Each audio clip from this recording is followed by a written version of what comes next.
Guys, ganito kahirap maghintay sa Uber. Been waiting for 3 hours. Yung trip ko, isa pa lang, $41. Kanina pa ako, Premier Comfort. Ganito kahirap dito sa Vegas maghintay. O, tingnan mo.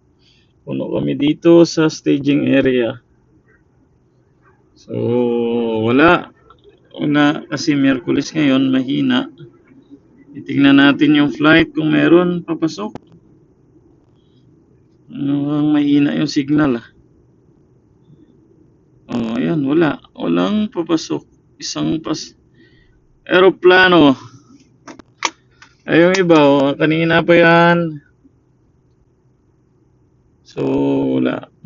So, nagpo 4 hours na ako. Alauna na. Naghintay, wala pa rin.